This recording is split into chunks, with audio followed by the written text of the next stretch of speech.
Hello everybody, here we are again, Crasta Campervan Kippers in our Citroen Relay van build, parked up outside the house in a very stormy, wet, windy Crasta today in February.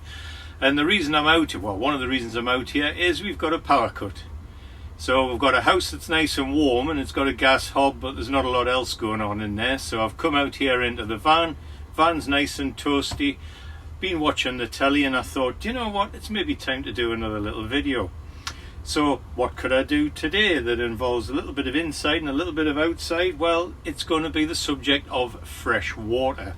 I mean, believe me, there's plenty coming out of the sky at the moment, but there will be times when you are desperate to get some fresh water because you've either had a problem with your water tank, can't get any clean, reliable water from anywhere, or you've parked up somewhere off grid, you've run out of water and you don't want to move because it's a long way to get some trusted water services. So I've got to sort of tell this story right from the beginning. Back in 2013 I saw a documentary, and on that documentary was a guy demonstrating a water filter bottle. Now, to call it a filter bottle is probably an insult, because it's more than that. This thing doesn't just filter water, this makes it perfectly safe and clean to drink, filters out all sorts of viruses. I'm going to have to say 99.9% because let's face it, there's always going to be something perhaps. But generally speaking, whatever water you drink out of this end of this bottle will be perfectly safe to use, and it's so clean and sterile that you can even use it to dress wounds. However, the water that goes in this end of the bottle, no, you don't want to be drinking that.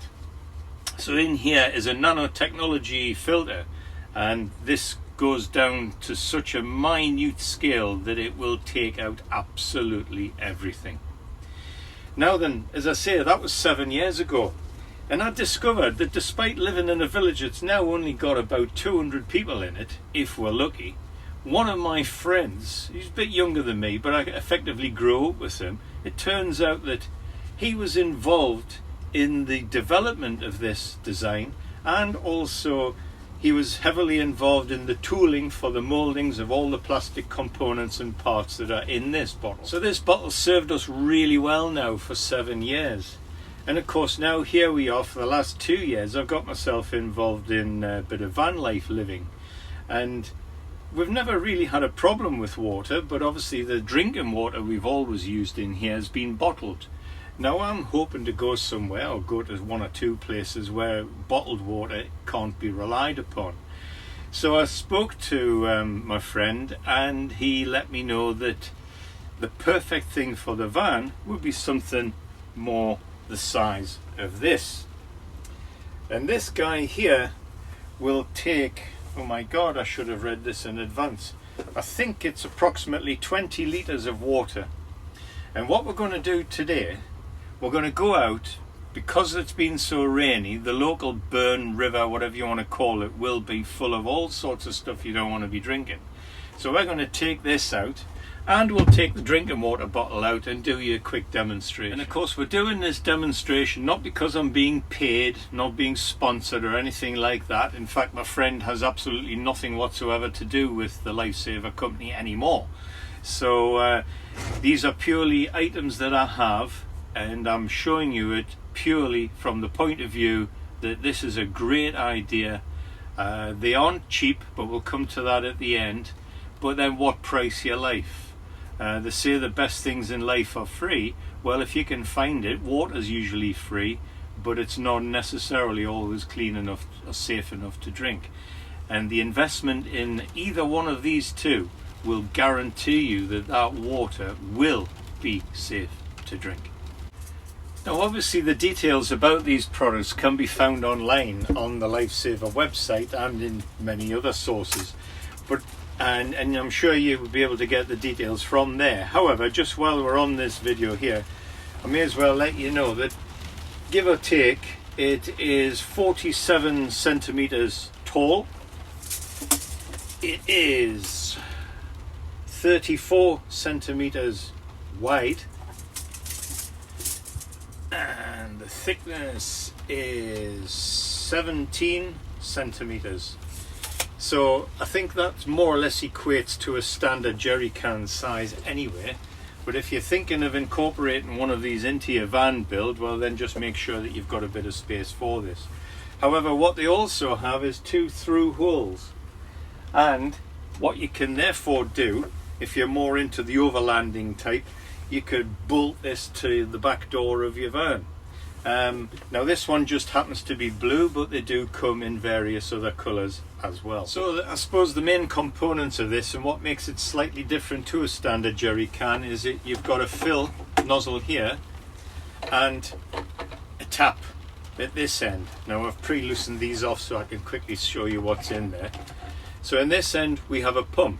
Now what you want to be doing is filling this to probably 3/4, and once you've got it up to 3/4 you then need to pressurize it, and by pressurizing it that allows the water to be forced through the filter, and then on demand it can then come out the tap at the other end. So as I say, you put some water in, you pump it up until you get a bit of pressure, and then once you've got a bit of pressure you simply open the tap and the water comes out, and it's safe to drink straight from this end of the can.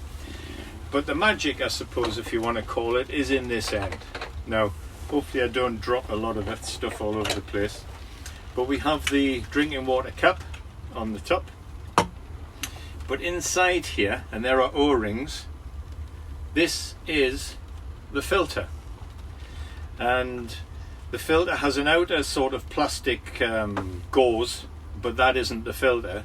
The magic happens with these rods that are down the inside of this tube, and the water is forced through there and it comes out of this end and then out into your drinking water. Now this filter, I am told, is good for 20,000 litres of drinking water. Yes, you heard that right, 20,000 litres of drinking water. Now obviously the cost of this will vary depending on where you get it from, and it may appear to be a lot of money for what it is, but I think it's roughly around about 70 to 80 pounds. But once you've got the can, you're looking at a periodic investment of 70 quid, but that's for 20,000 litres of drinking water. Quite honestly, I'm nearly 60, I'll probably be dead and buried by the time I need a new one of these. And one thing's for sure, if I didn't use one of these, chances are I could be dead and buried a damn sight quicker.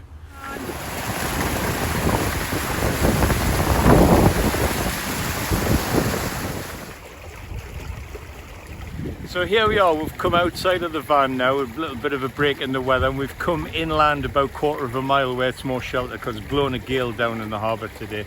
So what we've got here is what we call the local burn, and this will contain obviously rainwater, groundwater and the outfall from the local sewage treatment plant, and of course just to add to the mix we'll have sheep droppings and cow pats as well. Right, so what I'm going to do first of all is take my trusty Guinness glass and just take a sample of the water as it is. Now I'm a little bit disappointed because that's not quite as cloudy as I hoped it would be, but needless to say, you would never ever just drink that straight out of the burn. So then, making sure that the tap's closed at this end, we're now going to remove the pump and immerse the can in the water. And what we want to be doing is filling it roughly 3/4 full.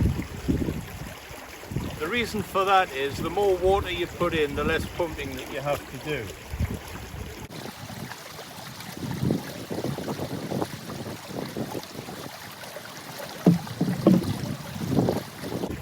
Notice also I'm keeping the drinking tap spout out of the water as much as I possibly can.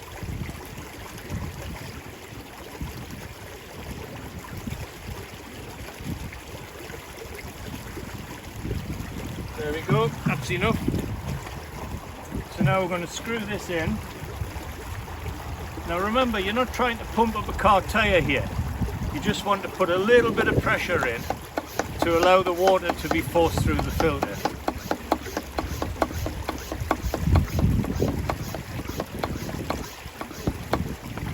The recommended is about 15. So I just turn the tap till it opens. Out comes the water.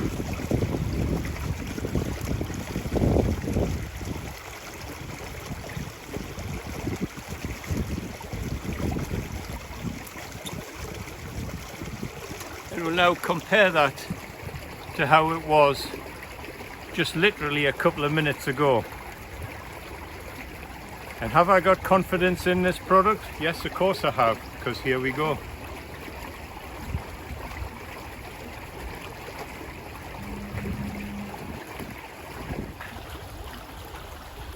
Hopefully the audio is coming out all right on here. I know you proper YouTubers always use a dead cat. Well, sadly I haven't got a dead cat, but I think if I did have a dead cat, a real one, I would have put it in there. It would have been a much better demonstration. And so now we'll try the drinking bottle, and we'll pretty much do the same sort of thing, except here you remove the base of the can, fill it up with water. It's almost unavoidable to put the spout in, and then unscrew and again pump the water.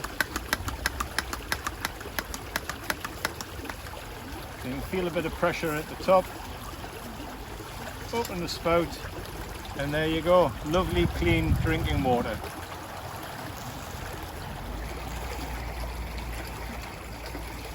And just to show that,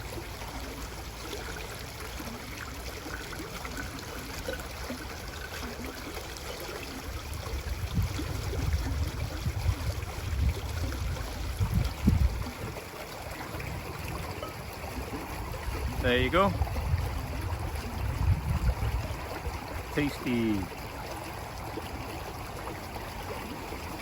So remember, this water's got mud, sheep's poo, cow's poo, and it's an outfall from a local sewage treatment plant. And I've got every confidence to be able to drink the water that I've just filtered. So like I said before, what price your life? If you find yourself somewhere remote and you haven't got enough fresh water, this product's perfectly suitable for the purpose. So the cost of this currently, I believe, is around £240 within the UK. Now remember, that's for 20,000 litres of perfectly safe, clean drinking water. Now if you want instructions on how to use one of these properly, and how to set it up and how to prime it ready for use, then go to the Lifesaver website, which I'll put in a link below. But I must point out, I am not being sponsored or paid for this video. So if this has been of any use to you and you want to check out any of my other little sort of motorhome van life hacks, then please subscribe, and hope to see you next time. Thank you.